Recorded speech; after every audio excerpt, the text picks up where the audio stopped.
আপনি আসেন, এই দেশ আপনার বাবার, এই দেশ আপনার স্বামীর, অবশ্যই আপনি আসবেন। কথা বলে ঠিক কিনা? বুবু আইবা তুমি আইবা গো, সেই দিন আইসা বুবু ক্ষমতা পাইবা না। ও বুবু আইবা তুমি আইবা গো, সেই দিন আইসা বুবু ক্ষমতা পাইবা না। খোঁজ নাই বুবু কাদের কাকার, অবস্থা খারাপ দরবেশ বাবার, হাউন আঙ্কেল এখন সামনে আসে না। নেহাতা কর্মী সব জেলের ভিতর, আমি আসি ডরের ওপর, কখন জানি আসে গ্রেপ্তারি পরোয়ানা। বুবু আইবা তুমি আইবা গো, সেই দিন আইসা বুবু চিয়ার পাইবা না। এ সিদ্ধান্ত নেন। আর যাই হোক, কোনো নারীকে প্রধানমন্ত্রী বানানো যাবে না। মেয়েদের রাগ বেশি, জেদ বেশি, স্বামীর সাথে ঝগড়া লাগে হাড়ি পাতিল ভেঙে ফেলে দেয়, স্বামী তুলে আসার মারে। আর ওরা যদি একবার শান্তির জায়গা পায়, জীবন চলে যাবে, ওই জায়গা ছাড়বি না। আর নিজেরা শান্তির থাকার জন্য পুরো দেশে আগুন লাগায় দেয়। ভাস্কর্য বানায় কি করছেন? 5ই আগস্টে ওই ভাস্কর্যের মাথায় উঠে মানুষ পেশাব করছে। এতে আপনার বাবার সম্মান কমছে না বাড়ছে? এই ভাস্কর্য না বানায়া কত মানুষ খাইতে পারে না, যদি তাদের মুখে খাবার তুলে দিতেন। কত মানুষের বাড়ি ঘর নাই, যদি বানায়া দিতেন, মসজিদ মাদ্রাসা বানায় দিতেন। যেই দেশে একজন নারী 500 টাকার বিনিময়ে তার দেহকে বিক্রি করে পেটের ভাত জোগাড় করে, সেই দেশে ভাস্কর্যের নামে বিলাসিতা করে যেই টাকা আপনি খরচ করেছেন 4,500 কোটি টাকা, আল্লাহর কাছে আপনাকে জবাব দিতে হবে। আর আমাদের টাকা পাইয়া 4,500 কোটি টাকার যারা ভাস্কর্য বানাইছে, প্রত্যেকটা টাকার হিসাব একদিন আল্লাহর কাছে দিতে হবে। যেই দেশের মানুষ ডাস্টবিনের খাবার করে খায়, রেল স্টেশনে বাড়ি ঘর নাই, ঘুমায়, কথা বলেন না কেন? যেই দেশের মানুষ লক্ষ লক্ষ বেকার মানুষ, কর্মস্থানের কোনো ব্যবস্থা নাই, সেই দেশে যারা ভাস্কর্যের নামে বিলাসিতা করে 4,500 কোটি টাকা খরচ করছে, 1-2 টাকা না, 4,500 কোটি টাকা। অনার্থক কথাবার্তা বলা যাবে না। মমিন বান্দা জবান দিয়ে সে কথা বলবে যে কথা বললে সব হয়। অনার্থক কাজ করা যাবে না। মমিনের টাকা হলে মমিন সিনেমা হল বানাবে না, যাত্রা গানের আয়োজন করবে না, গানের কনসার্ট দেবে না, মদের বার দেবে না, সিনেমা হল বানাবে না। মমিনের টাকা হলে মমিন মসজিদ বানাবে, মাদ্রাসা বানাবে, ঈদগাহ মাঠ বানাবে, কবরস্থান বানাবে, রাস্তার মধ্যে ফলের গাছ লাগায় দিবে, পুকুরের ঘাট বানায় দিবে। ওই টাকা দিয়ে গরিব দুঃখী মানুষের মাঝে খাদ্য কম্বল বিতরণ করবে, গরিব দুঃখী মানুষকে টাকা দিয়ে সহযোগিতা করবে। মমিনের টাকা হলে মমিন ভালো কাজে তার টাকাকে ব্যয় করবে। মমিন এই জমিনে ভালো কাজ চালু করবে। কথা বলেন না? ওই টাকা দিয়ে যদি লক্ষ লক্ষ বেকার যুবক তাদের কর্মস্থানের ব্যবস্থা করে দিতেন, আপনার বাবার কবরে সব পৌঁছে যেত। এই জন্য মমিনের টাকা হলে মমিন ভালো কাজ করবে, ভাস্কর্য বানাবে না। ভাস্কর্যের সংস্কৃতি এটা মুসলমানের না, এটা ইহুদি মুশরিকদের কালচার। কথা বলে ঠিক কিনা? রাস্তার মোড়ে লিখে রাখেন সুবহানাল্লাহ, আলহামদুলিল্লাহ, আল্লাহু আকবার, লা ইলাহা ইল্লাল্লাহ। যত মানুষের নজর পড়বে, মালিককে স্মরণ করবে, সেও সব পাবে। যে এই জায়গায় এটা লিখে রাখছে সেও সব পাবে। সুবহানাল্লাহ বলেন। রাগ করেন নাকি? বিরক্ত হন? হইলে আমার সমস্যা কি? যারা এই দেশের লুটপাট করেছে, দুর্নীতি করেছে, আজকে তাদের জন্য অনেকেরই মায়া কান্না আছে না? না কথা বলেন। কেন পালিয়ে গেলেন, হারিয়ে গেলেন? এরকম তো কথা ছিল না। কথা বলেন না কেন? আমরা বারবার বলেছি আপনি থাকেন। আমরা চাইছিলাম ম্যাডাম খালি পদত্যাগ করেন। আল্লাহ বলে কিসের পদত্যাগ? এরা যে অন্যায় অপরাধ করেছে, শুধু পদত্যাগ না, আমি আল্লাহ এদেরকে দেশ ত্যাগ করতে বাধ্য করব। ইন্না বাতশা রাব্বিকা লাশাদীদ। আল্লাহর পাকড়াও বড় কঠিন। আল্লাহ ধরে না, যেদিন ধরবে বাপ ডাকার টাইম দেবে না। কথা বলে ঠিক কিনা? আজকে দেশ থেকে পালিয়ে গেছে। আমাদের ঈশ্বর চাচাকে বলা হয় স্বৈরাচার শাসক। উনি ক্ষমতার থেকে পদত্যাগ করে জেলে গেছে, দেশ ছাড়েনি। বাপের বেটা। কথা বলেন। দেশ নেত্রী বেগম খালেদা জিয়া জেল খাটছে, অসুস্থ হয়ে দেশে পড়ে আছে, দেশ ছাড়েনি। বাপের বেটি। আর আপনি নিজের মুখে বলতেন পালাবো না। আপনাকে এই দেশের মানুষ বলতো মমতাময়ী প্রধানমন্ত্রী। এভাবে আমাদেরকে ফেলে কেন একা চলে গেলেন? আবার মাঝে মাঝে আমাদেরকে কল দিয়ে খোঁজ খবর নেয়, আমি সুযোগ পেলে চট করে ঢুকবো। ঢুকবেনিতে বের হলেন কেন? কথা বলেন না কেন? আমরা বলি তাহলে মমিন বান্দার 2 নাম্বার গুণা বলি, জবান দিয়ে সে কথা বলবে যে কথা বললে সব হয়। মমিন বান্দার সমাজে সেই কাজ চালু করবে যেই কাজ চালু করলে সব হয়। মমিনের টাকা ভালো কাজে ব্যয় হবে। কথা বলেন ঠিক কি না? ভালো করে বুঝবেন। যুবক, মুমিন বান্দার 2 নাম্বার গুণাবলী, অনার্থক জিনিস কান দিয়ে শ্রবণ করা যাবে না। কানের ভিতর ইয়ারফোন লাগায় তুমি গান শোনো, রূপবান আছে কোমর দোলায়া, আল্লাহর ফেরেশতারা কবর এনে পিটাবে ঝোলাইয়া ঝোলাইয়া। আল্লাহ গান শোনার জন্য দেয় নাই। সিরাজগঞ্জের এক যুবক রেল লাইন পার হয়ে যাচ্ছে, কানের ভিতর ইয়ারফোন লাগাইয়া ট্রেন এসে ধাক্কা মেরে 3 টুকরা করে ধুয়ে গেছে। মরার পরেও কানের ভিতর ইয়ারফোন লাগানো ছিল। এখন কবরে যা, ফেরেশতারা তোর জায়গা মতো বাদ্যযন্ত্র বাজায় দেবে। কথা বলেন ঠিক কি না? এই যুবক, এই কান দিয়ে গান শোনা যাবে না। হক্কানি ওলামা একরামদের বয়ান শুনতে হবে, ইসলামী সঙ্গীত শুনতে হবে, কোরআন তিলাওয়াত শ্রবণ করতে হবে।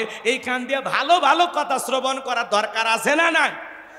তাহলে মুখ দিয়ে সেটা বলবো যেটা বলে সব হয়, সেই কাজ চালু করব যে কাজ চালু করলে সব হয়, সেই কাজগুলো সেই জিনিসগুলো শ্রবণ করব যেটা শুনলে সব হয়। এক কথায় সব আছে যেখানে, জোরে বলেন, সব আছে যেখানে, আর গুনাহ আছে যেখানে। আল্লাহ কবুল করুন, জোরে বলুন আমিন। আমার ভাইয়েরা, এইবার মুমিন বান্দার 3 নাম্বার গুনাহ বলি, ওয়াল্লাযীনা হুম লিয-যাকাতি ফাইলুন। মুমিন বান্দার 3 নাম্বার গুনাহ বলি, আল্লাহ যদি মুমিন বান্দাকে নিসাব পরিমাণে ধন সম্পদের মালিক বানায় দেয়, মুমিন বান্দা সক্রিয়ভাবে হিসাব করে বছরে কয় লাখ টাকার কয় হাজার টাকা যাকাত দিতে হবে, কয় কোটি টাকার কয় লাখ টাকা যাকাত দিতে হবে, মুমিন বান্দা সক্রিয়ভাবে হিসাব করে করে বছরে একবার যাকাত দেবে। কার ভয়ে? যাকাত দেওয়া নফল না ফরজ? যাকাত আসছে দারিদ্রতা বিমোচন করার জন্য, অভাব মুক্ত সমাজ রাষ্ট্র দেশ গড়ার জন্য। যাকাত আসছে রাস্তার এপারে 10 তলায় এপারে গাছতলা তার ব্যবধানকে দূর করার জন্য। যাকাত আসছে সমাজে পড়ে থাকা অবহেলিত মানুষের অধিকার প্রতিষ্ঠিত করে তাদের মুখে হাসি ফোটানোর জন্য। বলেন আল্লাহু আকবার। বাংলাদেশের অর্থনীতি যাকাত ভিত্তিক না সুদ ভিত্তিক? সুদ ভিত্তিক অর্থনীতি। হালাল না হারাম? এই হারাম অর্থনীতি দিয়ে করছেন কালে বাংলাদেশকে কেউ দারিদ্র মুক্ত করতে পারবে? বাংলাদেশ দারিদ্র মুক্ত হবে সেই দিন যাকাত ভিত্তিক অর্থনীতি চালু করবেন যেই দিন। অনার্থক কথাবার্তা বলা যাবে না, আজে বাজে কথা বলা যাবে না, অপ্রয়োজনীয় কথা বলা যাবে না। এক জায়গায় বসে 2-3 ঘন্টা গল্প করে মনে হয় চায়ের কাপে ঝড় তোলে, অমুক খারাপ তমুক খারাপ, এ ভালো না সে ভালো না, আছে না নাই? মনে হয় গীবত কমিটির সভাপতি সেক্রেটারি বসে গেছে। মানুষের এত সমালোচনা করবেন কেন? আলেমদের বিরুদ্ধে সমালোচনা করে। ডক্টর মিজানুর রহমান আজারি হুজুরের মাহফিলে যায়, মোবাইল হারাইছে, সোনার চেন হারাইছে, এতে কি আজারি ভাইয়ের দোষ আছে? কথা বলেন না কেন?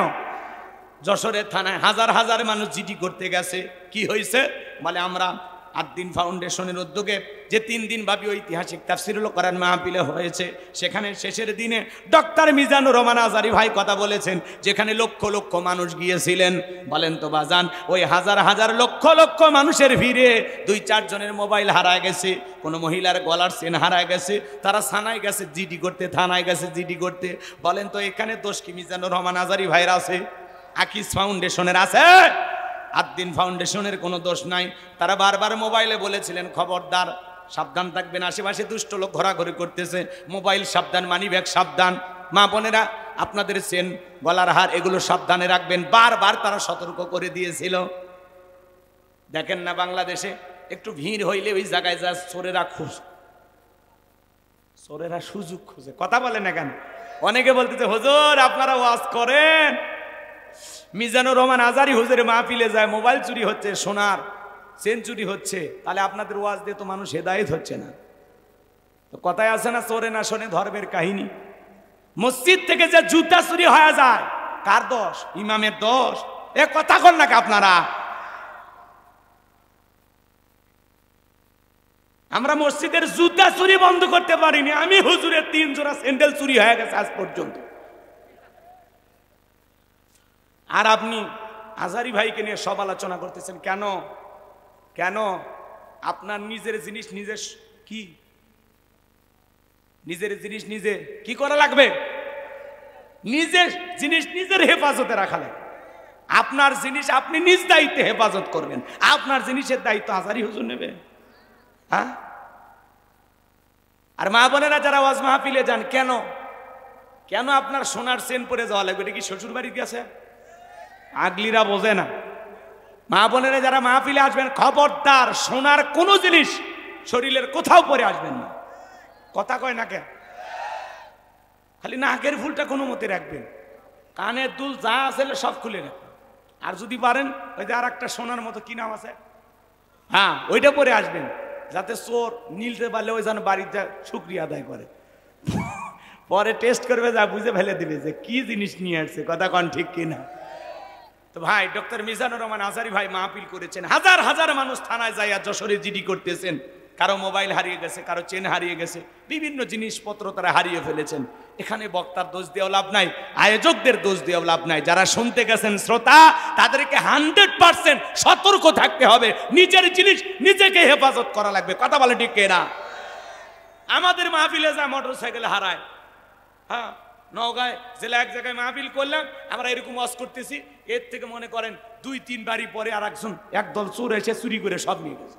তাহলে দোষ কি গুলো আমরা বানি? তো এইরকম বক্তাদের দোষ দিয়ে লাভ নাই। বিভিন্ন নায়ক সুপারস্টার কনসার্টে যায়, গান বাজনা শুনবে যায়, তো হাজার হাজার মোবাইল হারাইছেন। ওইটা নিয়ে সমালোচনা হবে না, হুজুরদের নরম পাইছেন তো। ওই যে ফাতিহি না কি একটা শিল্পী আসলো, কথা কয় না গো, রাগ করছেন? ওই যে ঢাকায় যে একটা গানের কনসার্ট হলো, ওই শিল্পীর নাম কি? না না, একটা বয়স্ক মানুষ গান গাইলো না, নাম কি বনে গেল, পাকিস্তানে, ওর নাম কি? কুদ্দুস বাতি। হ্যাঁ, এত বড় একটা গানের কনসার্ট হয়েছে, আপনি কি মনে করেন ওখানে 2-4টা মোবাইল হারায়নি? জোরে বলেন হারাইছে কিনা? এগুলো নিয়ে সমালোচনা কেন করেন আপনারা? অনেক জায়গায় যাত্রা শুনতে যায়, গান শুনতে যায়, মোবাইল হারায়, স্যান্ডেল হারায়, টাকা হারায়, কথা বলেন ঠিক কিনা। এই জন্য এগুলো নিয়ে এখানে হয়তো অন্য কোনো রহস্য আছে, কথা বলেন ঠিক কিনা। এটাও এক ধরনের ষড়যন্ত্র, কথা বলেন ঠিক কিনা। ডক্টর মিজানুর রহমান আজারি ভাইয়ের মাহফিলে লোক বেশি হয়, এটা নিয়ে অনেকের জলে জ্বালা পোড়া হয়, কথা বলে ঠিক কিনা। আমরা বলতে চাই, বিগত 5 বছর ষড়যন্ত্র করে দেশ থেকে বিতাড়িত করেছেন, আবার নতুন করে যদি ডক্টর মিজানুর রহমান আজারি ভাইকে নিয়ে ষড়যন্ত্র হয়, এদেশের তরুণ যুবকেরা আপনাদেরকে ছাড় দেবে না, কথা বলে ঠিক কিনা। কোন আলেমের বিরুদ্ধে সমালোচনা করবেন না। অকুন্না নাখুদু মাল খায়দিন, যারা সমালোচনাকারী এরা যাবে জাহান্নামে, কথা বলে ঠিক কিনা। এই জন্য ওই যে উমুক খারাপ তুমুক খারাপ, এ ভালো না সে ভালো না, এত সমালোচনা কেন? চুপ থাকেন, মাংস মাতা না যা, চুপ থাকলে আপনি নাজাত পাবেন, কথা বলে ঠিক কিনা। আপনি যা ইচ্ছা জবান তাই বলতে পারবেন না। এই জন্য মুমিন বান্দার 2 নাম্বার গুনাহ বলি, আল্লাযীনা হুম আনিল লাগবি মুরিদুন। মুমিন বান্দার 2 নাম্বার গুনাহ বলি, অনাত্মক কথাবার্তা বলা যাবে না, অপ্রয়োজনীয় কথা বলা যাবে না। সাইর কাবে ঝড় তোলে, এলাকার সত্য তো ওনার কাছে মনে হয় এলাকার সিআইডি ডিবি, কথা কোন না। আপনি মুরব্বী মানুষ, এত কথা কেন বলেন? চুপ। অমুকের বইটা আপনি এত কথা কেন বলছেন? আপনার জবানের প্রত্যেকটা কথার হিসাব একদিন আল্লাহ তাআলার কাছে দিতে হবে। মা ইয়ালফিজু মিন কাউলিন ইল্লা লাদাইহি রাকিবুন আতীদ। বান্দা এমন কোন কথা বলে না যে কথা রেকর্ড করার জন্য আমার ফেরেশতারা নাই। আপনার জবানের প্রত্যেকটা কথা রেকর্ড করা হচ্ছে অডিও ভিডিও সহকারে। আপনার জীবনের প্রত্যেকটা কথার হিসাব একদিন আল্লাহর কাছে দিতে হবে। ওয়াজ মাহফিলে যায় যারা মোবাইল চোর, তো এরকম ধান্দাদি থাকে, একটু মেলার ভিড়ে, যাত্রার প্যান্ডেলের ভিড়ে, গানের কনসার্টের ভিড়ে, ওয়াজ মাহফিলের ভিড়ে, ওর উদ্দেশ্য তো চুরি করা। ও কি আর ওয়াজ মাহফিল বোঝে আর মসজিদ বোঝে? তাহলে দোষ কি হুজুরের? মসজিদের মাইক চুরি হয়ে যায় এই দেশে, মসজিদের ব্যাটারি চুরি হয়ে যায়। হ্যাঁ, গত 1 বছর আগে আমার মসজিদের মাইক আর ব্যাটারি চুরি করছে। তা দোষ কার দেবেন? মসজিদ কমিটি, ইমামের? তো তাহলে আজারি ভাইয়ের মাহফিলে মোবাইল চুরি হয়েছে, চেন চুরি হয়েছে, তো কি হয়েছে? কি হয়েছে? চুরি কৃষক বেড়ে গেছে। চুরি বন্ধ করতে চান? আল্লাহর আইন দিয়ে চোরের বিচার করেন। আল্লাহ কি বলেছেন? ওয়াসসারিকু ওয়াসসারিকাতু ফাকতাউ আইদিয়াহুমা জাযাআম বিমা কাসাবা নাকালাম মিনাল্লাহ। আল্লাহ 1500 বছর আগে আইন দিয়েছে, চোর নারী, চোর পুরুষ হোক আর নারী হোক, আল্লাহর বিধান, আল্লাহর ফয়সালা। চোর চুরি করেছে, যদি অপরাধ প্রমাণিত হয়, চোরের ডান হাতের কবজি কেটে দাও। একটা চোরের হাত কেটে মিডিয়ার মাধ্যমে ফলাও করে যদি আমরা এই দেশে প্রচার করতে পারতাম, যে বাংলার পার্লামেন্টে আইন পাশ করা হলো, চোর যদি চুরি করে ধরা পড়লে হাত কেটে দেওয়া হবে। আমার বিশ্বাস বাংলাদেশের সমস্ত চোরেরা তওবা করে আল্লাহর ওলি হয়ে যাবে। ও বলবে ভিক্ষা করে খাবো, তাও চুরি করব না। কিন্তু কে শোনে কার কথা? আজও গেল না মনের ব্যথা। এখন উচিত কথা যদি কই, পিঠের ওপর দিয়ে যাবি মই। এ আনন্দে কিছু লোক কিনে খাবে বগুড়ার স্পেশাল দই।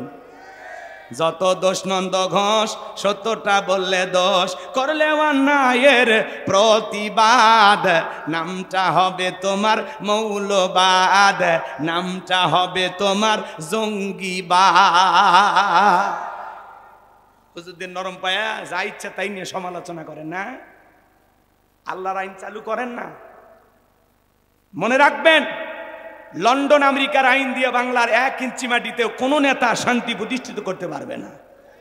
এই জমিনে শান্তি প্রতিষ্ঠিত হবে সেই দিন আল্লাহর বিধান দিয়া বাংলার জমিন পরিচালনা হবে। যেই দিন আল্লাহর বিধানে শান্তি, আল্লাহর বিধানে মুক্তি, বাংলার জমিনে আল্লাহর কোরআনের আইন চালু হোক। কারা কারা চান হাত তুলে দেখা। লিল্লাহি তাকবীর। আল্লাহ এই জমিনকে কোরআন আর ইসলামের জন্য কবুল করুন, জোরে বলুন আমিন।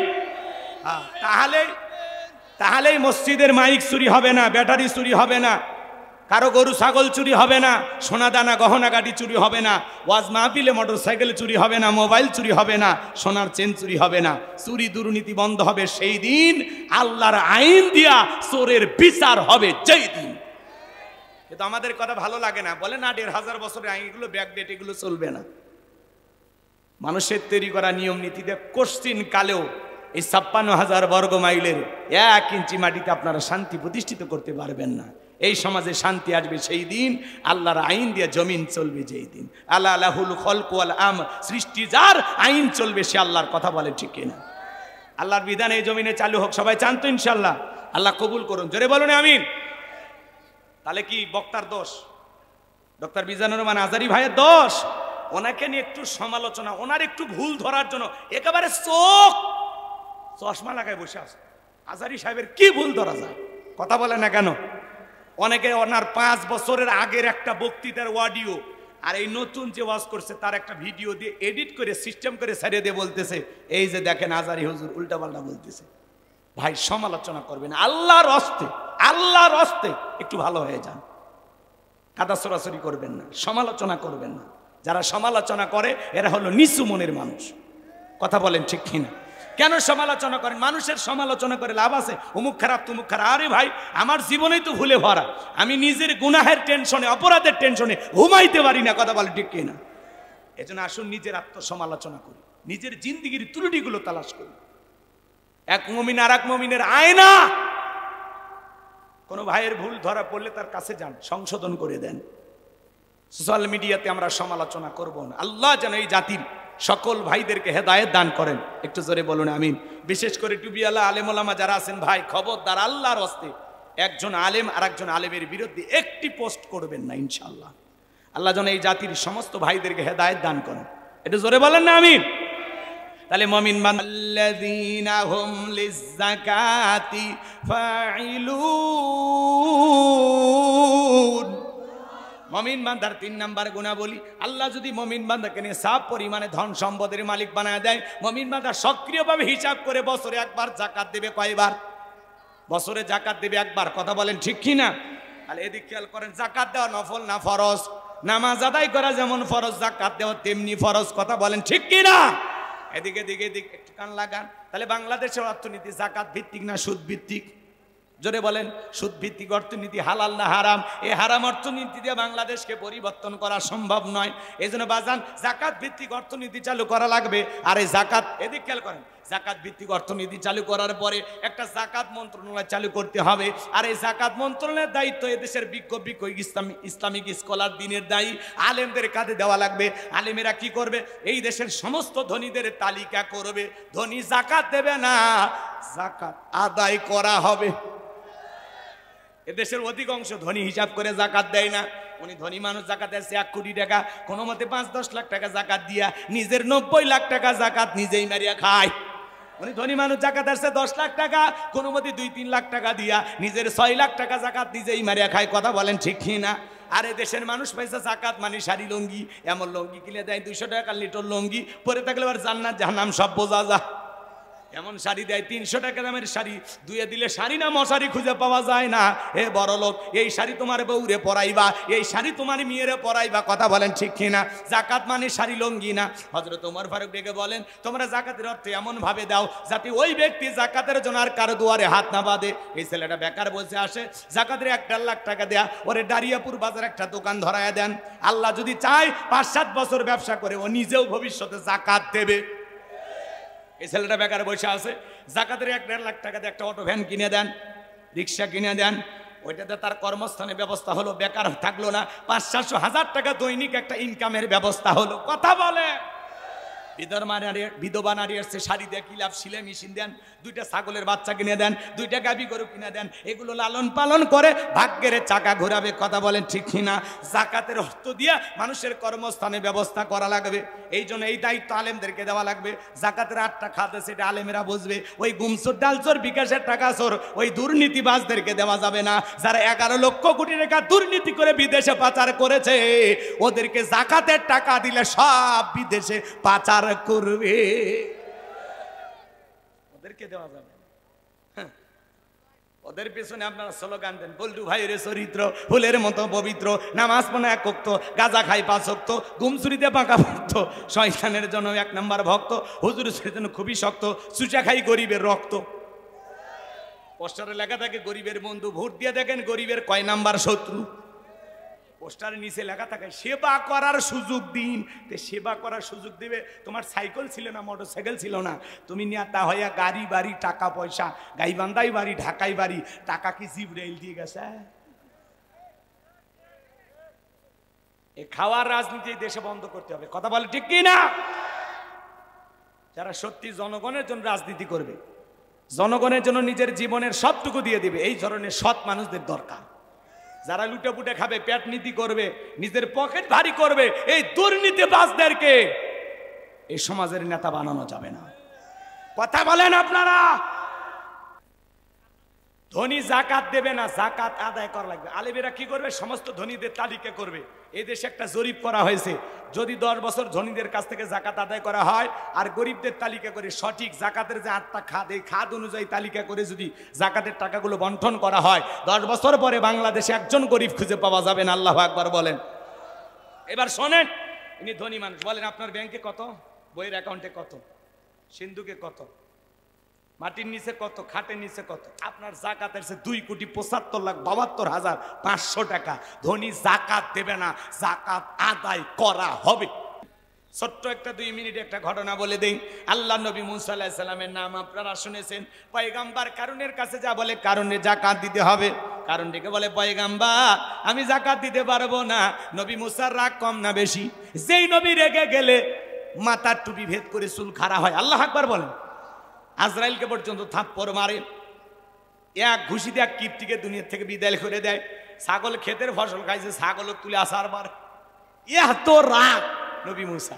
এই পৃথিবীর অধিকাংশ নবী রাসূলেরা ছিল রাখাল, তাদেরকে দিয়ে আল্লাহ তাআলা উট, দুম্বা, ছাগল এগুলো চড়ায় নিতেন। এটা তাদের ট্রেনিং ছিল, প্রশিক্ষণ ছিল। সুবহানাল্লাহ। কোন রাগ করেন? বিরক্ত হয়েছেন আমার কথা?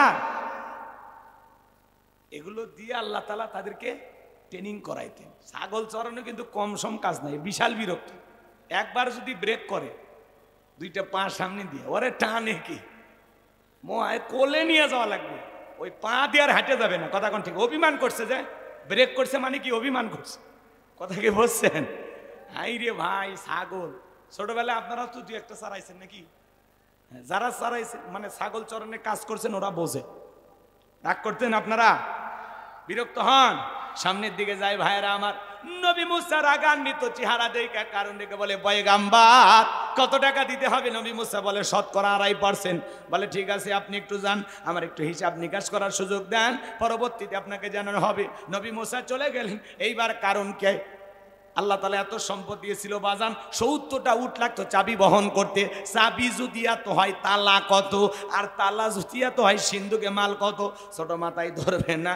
এইবার কারণ হিসাব নিকাশ করে দেখে এত পরিমাণে জাকাতের টাকা আসতেছে, কয়েক হাজার কর্মচারী দিয়াও সারাদিন সারা রাত যদি জাকাতের টাকা দেওয়া হয় এরপরে টাকা শেষ হবে না।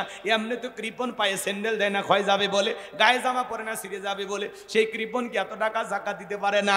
সে একটা গভীর ষড়যন্ত্র করলো। এলাকা একটা 2 নাম্বার মহিলা ছিল, নাম হলো সবদা। সবদা নামের পতিদের কাছে বলে, সবদা রে 2 বস্তা তোর টাকা দেবো অ্যাডভান্স হিসেবে, আজকে 1 বস্তা টাকা দিলাম, আগামীকালকে সাক্ষী দেওয়ার পর আর 1 বস্তা টাকা দেবো। বিনিময়ে আল্লাহ নবী মুসা আলাইহিস সালাম যেই মজলিসে দাঁড়ায়া মানুষদেরকে আল্লাহর পথে আহ্বান করবে, ওই ভরা মজলিসে দাঁড়াইয়া একবার শুধু বলবি, মুসা নবী দিনের বেলা ওয়াজ করে আর রাতের বেলায় আমি সবদার সাথে রাত কাটাই। বাস এতটুকু কথা বললে যথেষ্ট, বাকি যা করার আমি করব।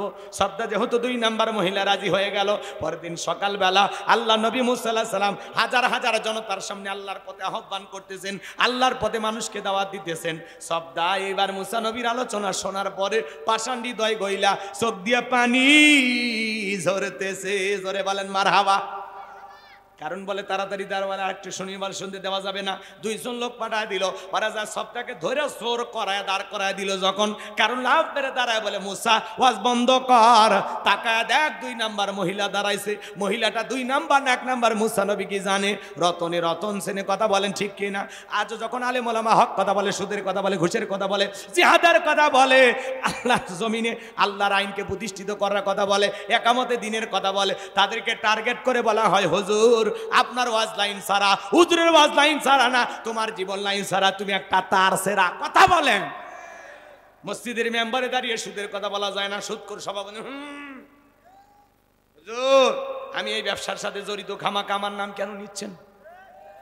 আছে না নাই? আজকে কিছু বলা যায় না বাজান, বললেই মনে করে মনে হয় আমারই কইল।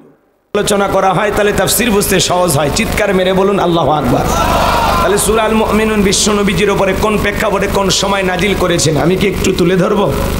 কষ্ট হবে না তো ইনশাআল্লাহ? সম্মানিত ভাইয়েরা আমার, বিশ্বনবীর প্রিয় সাহাবী হযরত ওমর ফারুক ডেকে বলেন, আমি মৌমাছির কোন কোন আওয়াজ শুনলাম, ডানে তাকায় মৌমাছি নাই, বামে তাকায় মৌমাছি নাই, বিশ্বনবীর চেহারা মোবারকের দিকে তাকায় দেখি নবীজি ফিসফিস করে কি যেন তিলাওয়াত করতেছেন। হযরত ওমর ফারুক ডেকে বলেন, আমার বোঝার বাকি রইল না, আসমান থেকে নবীজির উপরে কোরআনুল কারীম নাজিল হচ্ছে আর বিশ্বনবী কোরআনুল কারীম রিসিভ করতে ব্যস্ত। বলুন সুবহানাল্লাহ। গভীর মনোযোগ দিয়ে কথাগুলো শুনবেন বাজান। মৌমাছির গুনগুন আওয়াজ হলে কোরআনুল কারীম নাজিল হয়, দপ্তরি ছুটির ঘন্টায় বাড়ি মানে টনটন আওয়াজ হলে কোরআনুল কারীম নাজিল হয়। নবীজি যখন ঘোড়ার উপরে থাকতেন ওই সময় যদি কোরআনুল কারীম নাজিল হইতো, ওহির ভারে ঘোড়ার পাগুলো বালুর ভিতরে ডেবে যেত। বলেন আল্লাহু আকবার। তাহলে কোরআনুল কারীমের একটা আলাদা ওয়েট, আলাদা একটা ওজন আছে না নাই? জোরে বলেন আছে না নাই? 8টি পদ্ধতিতে নবীজির উপরে কোরআনুল কারীম নাজিল হইতো। এত কথা বলার সুযোগ নাই বাজান গো আমার। জীবনের প্রথম ওহী রিসিভ করতে গিয়ে নবীজির শরীর মোবারকে জ্বর পর্যন্ত এসেছিল। আমার ভাইয়েরা, দীর্ঘ 23টি বছরে নবীজির উপরে আল্লাহ তাআলা কোরআনুল কারীম নাজিল করেছেন। এই কোরআনের সম্মান মর্যাদা কত আমরা অনেকেই বুঝি না। এমন মুসলমান 50-60 বছর বয়স হয়ে গেছে, আল্লাহর কোরআনটা কোনোদিন খুলেও দেখে নাই, এমনও কপাল পোড়া মুসলমান আছে না নাই? আল্লাহ কি পাঠিয়েছেন, কি লিখেছেন জানার দরকার আছে না নাই? এটা আল্লাহর পাঠানো একটা চিঠি, মানব জাতির জন্য সংবিধান, আল্লাহর পাঠানো শ্রেষ্ঠ প্রেসক্রিপশন। কথা বলেন ঠিক কিনা? মুসলমান হিসাবে যদি কোরআন না পড়তে পারেন, কোরআন যদি না বুঝতে পারেন বাজান, পুরোটা জীবন বেতা হয়ে যাবে। এই জন্য আল্লাহর পাঠানো মেসেজগুলো পড়ার দরকার আছে না নাই? কোরআন নামক চিঠি যদি না পড়তে পারেন, তাহলে মালিকের যে বিশালতা, মালিক যে কত দয়ালু, তিনি কিভাবে সৃষ্টি করেছেন, আমার আল্লাহ যে কত বিশাল, এটা বুঝবেন কিভাবে? কথা কি বোঝেন না? মনে হয় আল্লাহর পাঠানো চিঠিটা পড়ার দরকার আছে না? লাইলি মজদুর কাছে চিঠি লেখে, প্রতিনিয়ত চিঠি লেখে, কিন্তু মজদুর কোনোদিন চিঠিটা খোলে না। তাহলে কি লাইলির মনের আবেগ, প্রেম, ভালোবাসা কি বুঝবে? জোরে বলেন বুঝবে? লাইলি তার সবটুকু আবেগ মিশিয়ে লাগে, ওগো প্রিয় মজনু, তুমি আমার সাধনা, তুমি আমার ভাবনা। কথা কয় না কেন? তুমি আমার চাঁদ, তুমি আমার তারা, তুমি আমার সূর্য, তুমি রাত, তুমি দিন, ধ্যানে জ্ঞানে শুধু তোমারই ভাবি। কথা কয় না কেন? কি আবেগ মিশায় লেখে, দুনিয়ার সব ছাড়তে পারি, তোমারে ছাড়তে পারবো না, এরকম আবেগ দিয়ে লেখে না? সেই আবেগ মিশায় চিঠি লিখছে। কিন্তু মজনু যদি না পড়ে তাহলে লাইলির মনের আবেগ কি মজনু বুঝবে? আল্লাহ তাআলা কি লিখেছেন আমাদের কাছে, যে চিঠিটা পাঠিয়েছেন, আল্লাহর পাঠানো কিতাবের ভিতরে আল্লাহ কি বলেছেন যদি না পড়ি তাহলে বুঝবো কেমন? কথা বলে না কেন? আল্লাহ তাআলাকে বুঝতে হলে কোরআন বোঝা লাগবে। কথা বলেন ঠিক কি না? আল্লাহর সৃষ্টি যে বিশাল, তিনি যে মহান মনিব, স্রষ্টাকে চিনতে হলে স্রষ্টার পাঠানো এই চিঠিটা পড়ার দরকার আছে না নাই? কোরআন পড়বো তো ইনশাআল্লাহ, কোরআন পড়বো তো ইনশাআল্লাহ। আল্লাহ কবুল করুন, জোরে বলুন আমিন। আমার ভাইয়েরা, 8টি পদ্ধতিতে কোরআনুল কারীম নাজিল হয়, ওগুলো বলতে গেলে লম্বা সময় লাগবে, এত সময় আমার হাতে নাই। যে কথা আমি বলতে চাচ্ছিলাম, হযরত ওমর ফারুক ডেকে বলেন, নবীজির কোরআনুল কারীম রিসিভ করা শেষ হয়ে গেল। বিশ্ব নবী সাহাবায়ে কেরামদের দিকে মুখ করে ডেকে বলেন, আমার সাহাবীরা, এইমাত্র আসমান থেকে জিবরাইল এসে আমার উপরে সূরা আল মুমিনুনের 10টি আয়াত কারিমা নাজিল করে জানায় দিয়ে গেলেন, নবী গো, এই 10টি আয়াতের ভিতরে আল্লাহ পাক তার আদরের মুমিন বান্দাদের জন্য 7টি কোয়ালিটি নিয়ে আলোচনা করেছেন, 7টি গুণাবলী নিয়ে আলোচনা করেছেন। কোন মুমিন যদি এই 7টি গুণে গুণান্বিত হতে পারে, 7টি গুণ দিয়ে তার জীবনটাকে সাজাইতে পারেন, আমার আল্লাহ রাব্বুল আলামিন বলেন, উলাইকা হুমুল ওয়ারিসুন আল্লাযীনা ইয়ারিসুনাল ফিরদাউস হুম ফিহা খালিদুন। আমার আল্লাহ রাব্বুল আলামিন বলেন, তারাই উত্তরাধিকারী হবে জান্নাতুল ফিরদাউসের, সেখানে তারা চিরকাল বসবাস করবে। আমার আল্লাহ রাব্বুল আলামিন কোনোদিন তাদেরকে জান্নাত থেকে বের করে দেবেন না। চিৎকার মেরে বলুন সুবহানাল্লাহ। বাবা মারা গেলে ওয়ারিশ সূত্রে সন্তান যেরকম বাবার সম্পত্তির ভাগ পায়, কোন মুমিন যদি এই 7টি গুণাবলী অর্জন করে মারা যেতে পারে, তার নামে জান্নাতুল ফিরদাউসের ভিতরে জায়গা বরাদ্দ থাকবে, সে হবে জান্নাতুল ফিরদাউসের ওয়ারিশ। চিৎকার মেরে বলুন সুবহানাল্লাহ। কারা কারা জান্নাতে যেতে চান? 2টা হাত তুলে আল্লাহকে দেখান। আমার গাই ইমানদার মুসলমান ভাইয়েরা, আপনারা সবাই কি জান্নাতে যেতে চান? আল্লাহ আমাদের সবাইকে জান্নাতুল ফিরদাউসের মেহমান হিসেবে কবুল করুন, জোরে বলুন আমিন। আরেকবার জোরে বলুন আমিন, আরো একবার জোরে বলুন আমিন। এইবার 7টা আঙ্গুল দেখান। জান্নাতে যেতে হলে কয়টা গুণা বলি? 7টি। জোরে বলেন কয়টি? আরো জোরে, জোরে হলো না, উঠেই যাবে। হাত নামান, একটু মিছিল করার অভ্যাস করেন, সামনে মিছিল করা লাগবে। কথা কয় না, রাগ করতেছেন মনে হয়। বিশ্বনবী তখন সাহাবায়ে কেরামদের দিকে মুখ ঘোরায় ডেকে বলেন, আমার সাহাবীরা, আল্লাহ রাব্বুল আলামিন জিবরাইলের মাধ্যমে আমার উপরে 10টি আয়াত কারিমা নাজিল করেছেন। বিশ্বনবী তখন সাহাবায়ে কেরামদের সামনে তিলাওয়াত করে শুনিয়ে দিলেন। আমার আল্লাহ রাব্বুল আলামিন বলেন, ক্বাদ আফলাহাল মুমিনুন। আমার আল্লাহ রাব্বুল আলামিন বলেন, অবশ্যই মুমিনেরা সফল, অলরেডি মুমিনেরা সফল। সফল হয়েছে তারা, ঈমান এনেছে যারা। আল্লাহু আকবার বলেন। ক্বাদ আফলাহাল মুমিনুন, অবশ্যই মুমিনেরা সফল, অলরেডি মুমিনেরা সফল। সফল হয়েছে তারা, ঈমান এনেছে যারা। আমরা মনে করি ক্ষমতা থাকলে সফল, টাকা থাকলে সফল, যশ খ্যাতি থাকলে সফল, নায়ক সুপারস্টার সেলিব্রিটি এরা বুঝি সফল না। কত সেলিব্রিটি পরে মরে থাকে, 10 দিন পরেও খবর পায় না। কথা কন না কেন? কোন একজন নায়িকা মরে গেছে, 10 দিন না 8 দিন পরে তার লাশ বের করছে। কথা কন না কে আপনারা? এগুলো হলো সেলিব্রিটি, মডেল, নায়ক, নায়িকা। এগুলো ধান্দা করলে হবে? মরে পড়ে থাকে, দেখ আর কেউ নাই, কিসের মডেল, কিসের নায়িকা? কথা কন না কে আপনারা? দেখেন দুনিয়াতে কত লাঞ্ছনা গঞ্চনা, পরকালে গেলে কি যে হবে আল্লাহ ভালো জানে। কথা কন ঠিক কিনা? এই জন্য মনে রাখবেন, ক্ষমতা পাইলে সফল হওয়া যাবে না। বর্তমান পৃথিবীর সবচাইতে ক্ষমতাধর ব্যক্তি নাম হলো ডোনাল্ড ট্রাম্প। কথা বলেন না? আমেরিকার 47তম প্রেসিডেন্ট হলো ডোনাল্ড ট্রাম্প। আমেরিকার ইতিহাসে আজ পর্যন্ত কোনো নারীকে তারা প্রেসিডেন্ট বানায়নি। আমরা আগামীতে সিদ্ধান্ত নেব, আর যাই হোক এই দেশে কোনো নারীকে আমরা প্রধানমন্ত্রী বানাবো না। আগামীতে এই দেশের পুরুষ প্রধানমন্ত্রী কারা কারা চান? হাত তুলে দেখান। লিল্লাহে তাকবীর। আল্লাহ কবুল করুন, জোরে বলুন আমিন। নারীদের দেখার দিন শেষ, আগামীতে পুরুষের বাংলাদেশ। যেই দলেরই হোক, একটা পুরুষ অভিভাবক আমাদের দরকার। যে ইউনুস চাচা আমাদের মুরব্বী, তারপরে কি খারাপ আছে? ভাল লাগে না? দেখে ভালো লাগে। আর মুখে যদি দাড়িটা রাখে, ওরে বাবা, সেই ভালো লাগবে। সেদিন জানাজায় গেছে টুপি পরে, দেখে সেই কলজারে ভরে গেছে। কথা কর না, একটা উপদেষ্টা মারা গেল না, উপদেষ্টাগুলোর বেশি বয়স হয়ে গেছে, আরো যে কয়জন আল্লাহ জানে দুনিয়ার থেকে যাবে, মানে একটু যুবক ইয়াং মাঝামাঝি বয়সের হলে ভালো হয়। আর হায়াত মুখ কার কখন হবে কেমনি জানি, কথা কন ঠিক কিনা?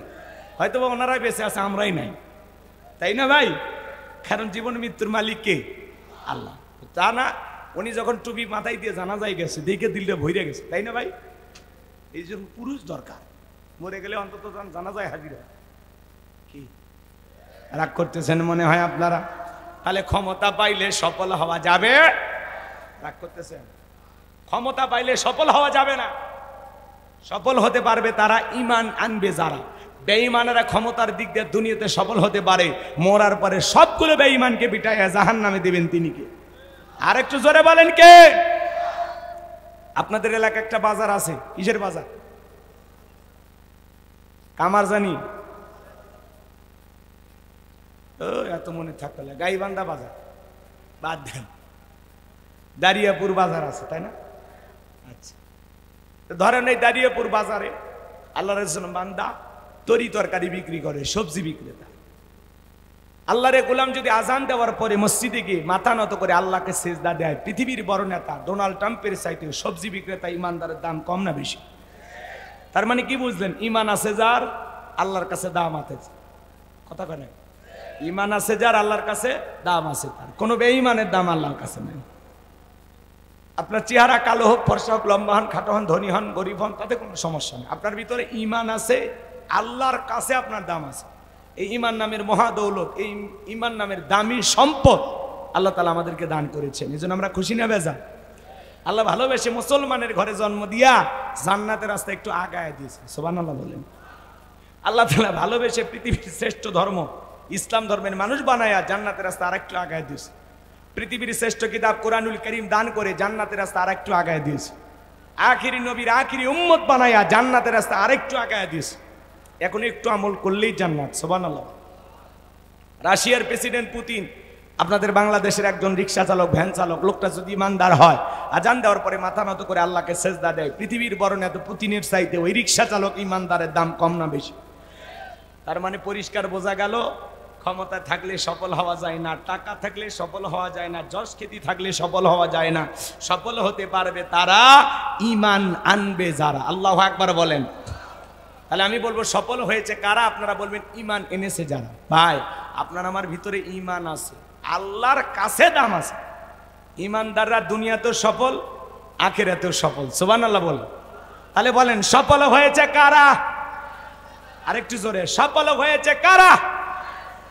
আলহামদুলিল্লাহ। আমার গাইবান্ধার মানুষ যে এত ভাই, চাচা কি হয়েছে?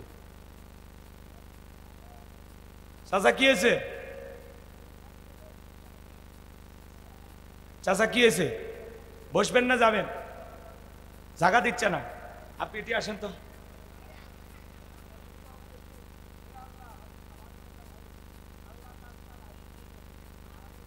ঠিক আছে, ঠিক ঠিক আছে, আপনি মঞ্চে আসেন, আসেন ওই দিক দিয়ে মঞ্চে যাও। ঠিক আছে, দোয়া পরে, দোয়া পরে, মুনাজাতের সময় আপনার দোয়া করতে দেব। আপনি আসেন ওই দিক দিয়ে, সাইডটা মুরব্বী এ তছনছ করে ফেলে দিবি কিন্তু। হ্যাঁ, আগেকার মানুষ মানে কি মনে করছেন দেশ স্বাধীন করছেন? সেই জিনিস।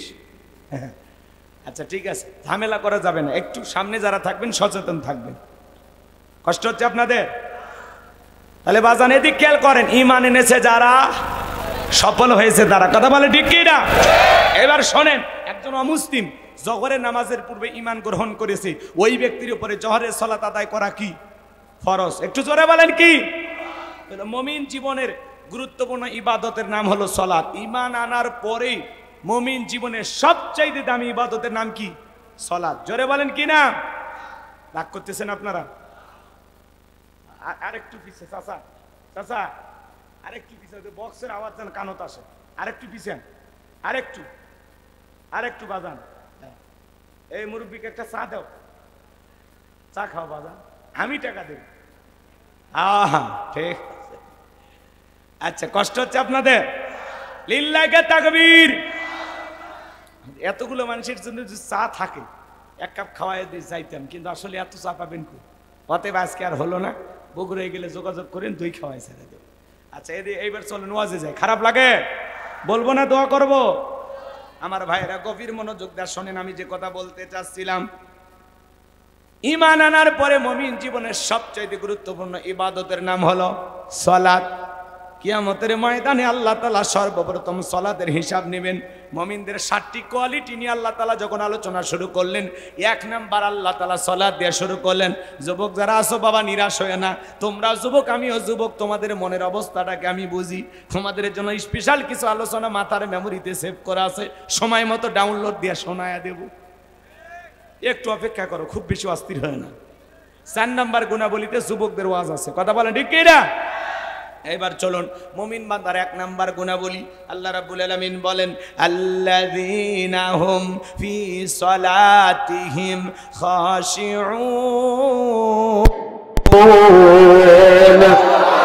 আমার আল্লাহ রাব্বুল আলামিন বলেন, মুমিন বান্দার 1 নাম্বার গুণাবলী, যারা নিজেদের সালাত বিনয়ের সহিত, নম্রতার সহিত, আল্লাহর ভয় নিয়ে আদায় করে। আপনি আমি যখন সালাত আদায় করব, অন্তরে ভয় থাকতে হবে কার? এই আয়াতের ব্যাখ্যায় তাফসীরকাররা লিখেছেন, অন্তরের ভিতরে সুচিন্তা, দুশ্চিন্তা, বিবির কথা, সংসারের কথা, ব্যবসা বাণিজ্যের কথা, দুনিয়াবি কোনো চিন্তা ভাবনা মনের মধ্যে রাখা যাবে না। টেনশন মুক্ত হৃদয় নিয়ে আল্লাহ রাব্বুল আলামিনকে সিজদা দেওয়ার জন্য মসজিদে সালাতে দাঁড়াইতে হবে। আপনি আমি যখন নামাজে দাঁড়াবো, অন্তরে ভয় থাকতে হবে কার? ইয়া আইয়ুহাল্লাযীনা আমানু তাকুল্লাহ, হে ঈমানদারগণ আমি আল্লাহকে ভয় করো, হাক্কা তুকাতিহি, ভয় করার মতো ভয় করো। জোরে বলেন আল্লাহু আকবার। আমার ভাইয়েরা, হৃদয়ের কান পেতে কথাগুলো শুনে যাবেন। আমি গুনাহগার যে কথা বলতে চাচ্ছিলাম বাজান, গভীর মনোযোগ দিয়ে আপনারা কথাগুলো শ্রবণ করার চেষ্টা করবেন। আপনি আমি কিভাবে সালাত আদায় করব, বিশ্বনবী কিভাবে সালাত আদায় করতেন? আম্মা জান আয়েশা ডেকে বলেন, নবীজি নামাজের ভিতরে এত লম্বা সময় ধরে দাঁড়িয়ে থাকতেন, মাঝে মাঝে তাকায় দেখতাম বিশ্ব নবীজির পা মোবারক ফুলে উঠেছে। আম্মা জান আয়েশা আরো ডেকে বলেন, মাঝে মাঝে তাকায় দেখতাম নবীজি এত লম্বা সময় ধরে রুকু করত, এত লম্বা সময় ধরে সিজদায় থাকতেন। মাঝে মাঝে মনে হয় নবীজি আর কোনোদিন রুকু থেকে সিজদা থেকে মাথা উঠাবেন না। আম্মা জান আয়েশা আরো ডেকে বলেন, একদিন রাতের বেলায় দেখি সিজদা দিয়া সিজদার জায়গাটা পর্যন্ত কান্না করতে করতে নবীজি ভিজিয়ে ফেলেছেন। আম্মা জান আয়েশা অপেক্ষায় বসে থাকলেন।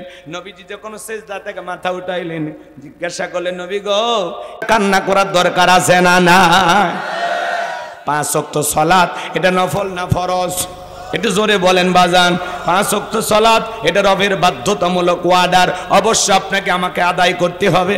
নিঃসন্দেহে 5 ওয়াক্ত সালাত আদায় করা ফরজ, কথা বলেন ঠিক কি না? 5 ওয়াক্ত সালাত আদায় করবেন, পাশাপাশি গভীর নিশীথে রাতের 1টা 2টা 3টার দিকে ওইটা বিবির ভালোবাসা ত্যাগ কইরা, আরামের বিছানা ত্যাগ করে, ঠান্ডা পানি দেয়া ওযু বানাইয়া, নিরালায় নিবৃত্তিতে যায় নামাজে দাঁড়িয়ে যায় যারা, আল্লাহর প্রিয় গোলাম তারা। যারা তাহাজ্জুদের সালাত আদায় করে, আল্লাহ তাদের মর্যাদা বাড়িয়ে দেবেন। আল্লাহু আকবার বলেন। আল্লাহ রাব্বুল আলামিন বলেন, ওয়াল্লাযীনা ইয়াবিতুনা লিরাব্বিহিম সুজদাও ওয়া কিয়ামা।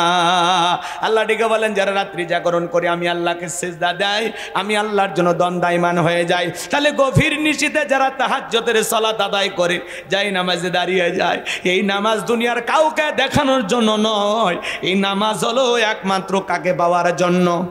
قل إن صلاتي ونسكي ومحياي ومماتي لله رب العالمين। নবীজি আপনি বলুন, আমার সালাত, আমার নামাজ, আমার কুরবানি, আমার জীবন, আমার মরণ লিল্লাহি রাব্বিল আলামিন, আসমান জমিনের প্রতিপালকের জন্য। তাহলে মুমিন জীবনের সব ইবাদত হবে আল্লাহ তাআলাকে রাজি খুশি করার জন্য। যারা তাহাজ্জুদের জায়নামাজে সিজদা দিতে পারে বাজান, ওই যে তাহাজ্জুদের জায়নামাজে সিজদাতে ফিসফিস করে যা বলবেন, ওই ফিসফিস আওয়াজ আল্লাহর আরশে আজিমে পৌঁছে যাবে। যারা তাহাজ্জুদের সালাত আদায় করে, এদের জীবনে সফলতা, কোনো ব্যর্থতা নাই। গভীর নিশীথে তাহাজ্জুদের সালাতে আল্লাহর সাথে যদি প্রেম করতে পারেন, জীবনে কোনোদিন ব্যর্থ হবেন না, কথা বলে ঠিক কিনা?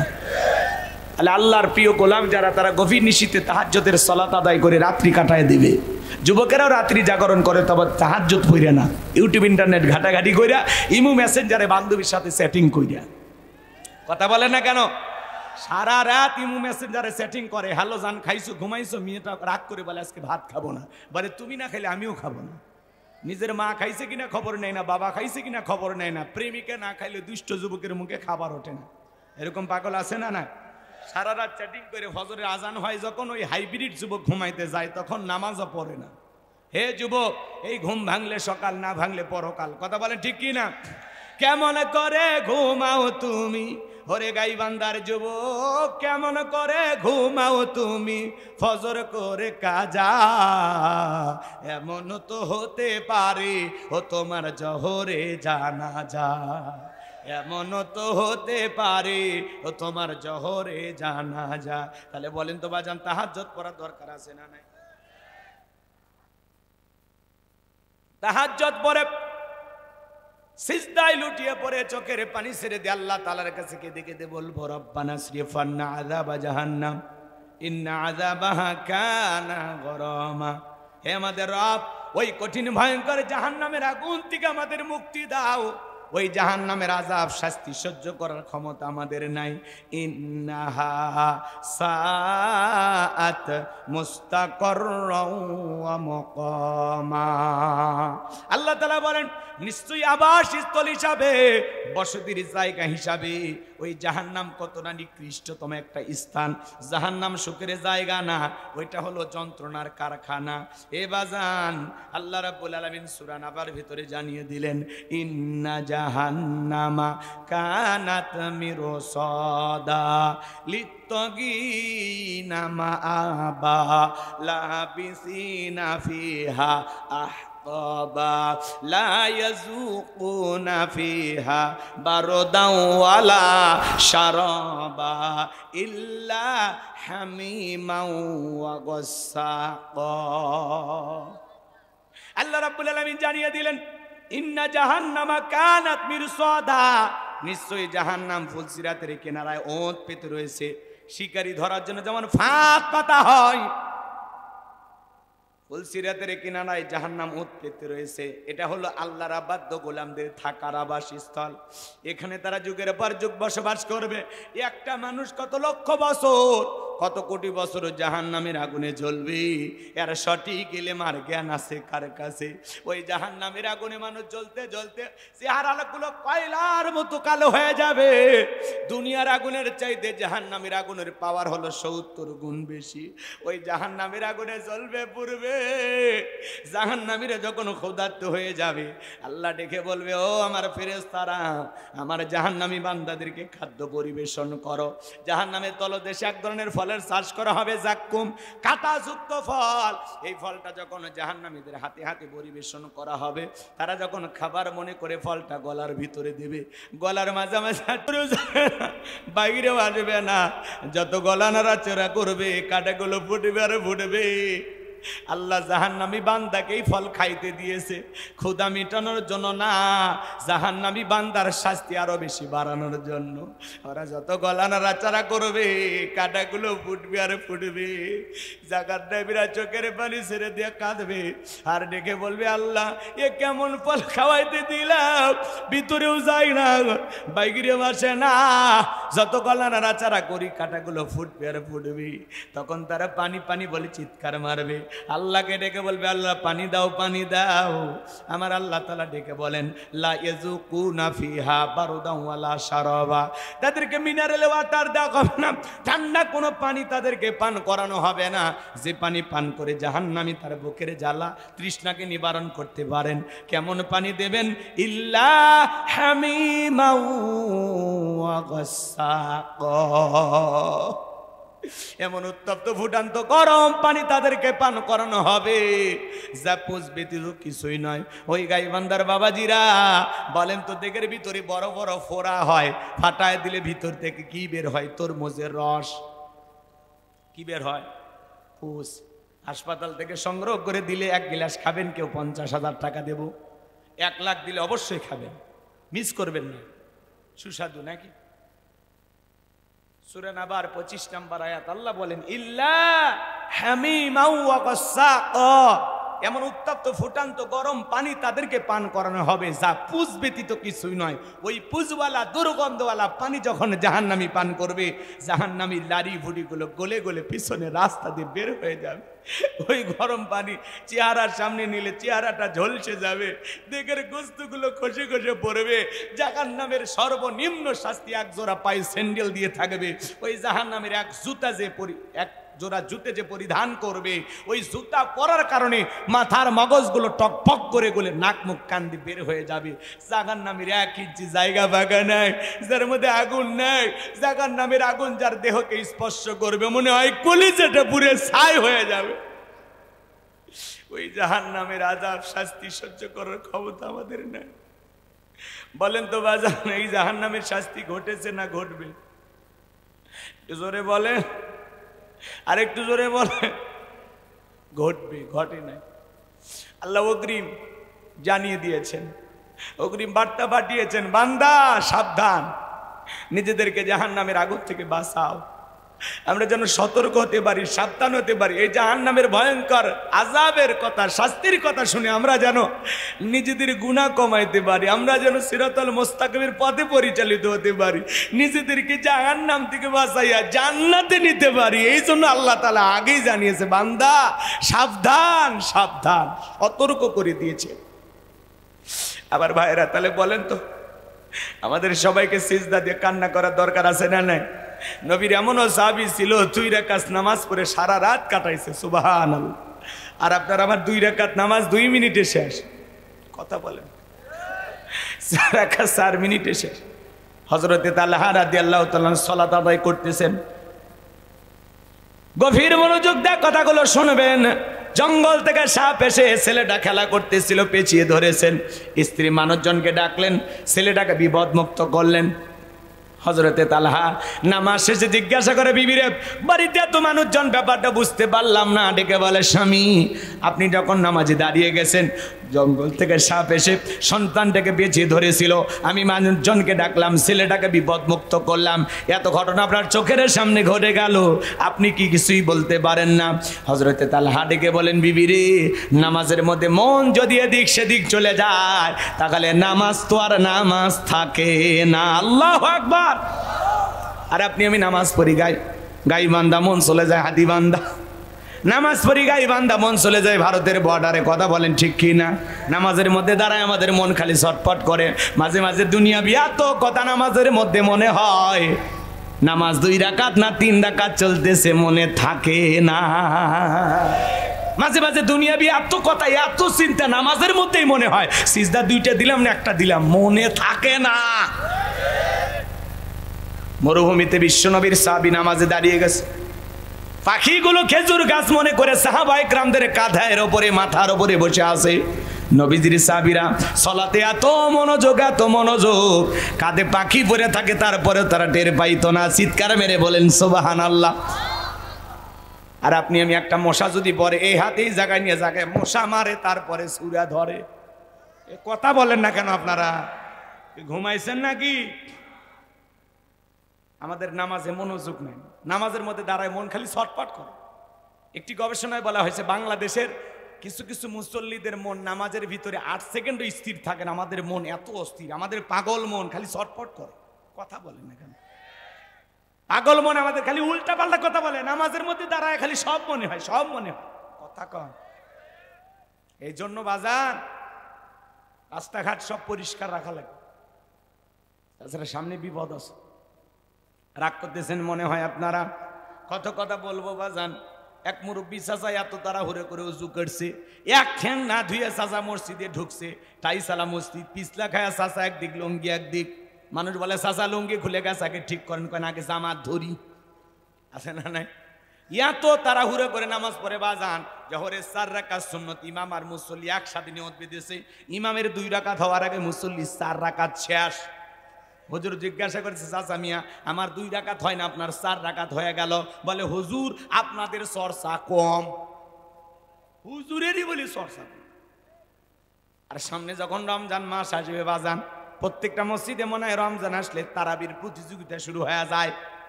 দুই মসজিদের মুসল্লি গল্প করে, দোস্ত তোমাদের প্রথম তারাবি, কয় আমাদের হুজুর আল্লাহওয়ালা ধীরস্থির ভাবে পড়ায় 50 মিনিট, কয় এত কম।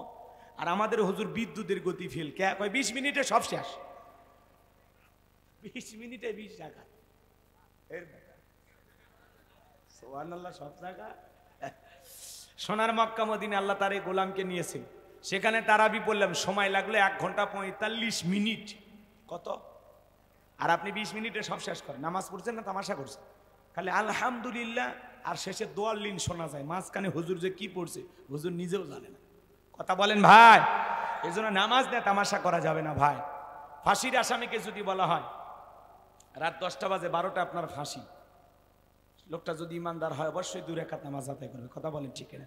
ফাঁসির আসামি যেরকম জীবনের শেষ মনে করে 2 রাকাত নামাজ আদায় করে, আপনি আমি জহরের সালাত আদায় করব, মনে মনে খেয়াল করবো এই জহরের নামাজ আমার জীবনের শেষ সালাত। কথা বলে ঠিক না?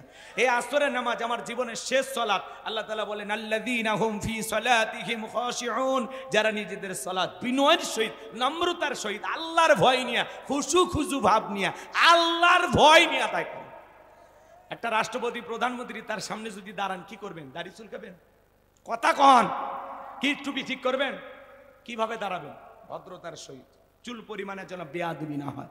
একটা রাষ্ট্রপতি প্রধানমন্ত্রী থানার ওসি ডিসি এদেরকে দেখে যতটা নম্রতা ভদ্রতা নিয়ে দাঁড়াবেন, যতটা নম্র ভদ্র বিনয়ী হবেন তাদের কাছে, তার চাইতে বেশি বিনয়ের সহিত নম্রতার সহিত নামাজের ভিতরে আল্লাহ রাব্বুল আলামিনকে যখন আপনি আমি সিজদা দেব, এরকম নম্র ভদ্র হয়ে সালাতে দাঁড়াইতে হবে। কথা বলে ঠিক না?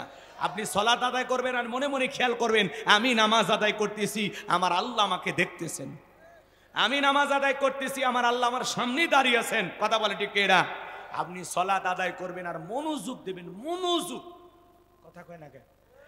আর আপনি আমি নামাজ পড়ি আর দাড়ি চুলকাই, কেউ লুঙ্গি ঠিক করে, তোমার লুঙ্গি এত খুলে যায় রশি লাগাবা। কথা কন? নামাজের মধ্যে দাঁড়াইয়া টুপি ঠিক করে এদিক ওদিক তাকায়, মানে নামাজে কোনো মনোযোগই নাই, মনোযোগই নাই।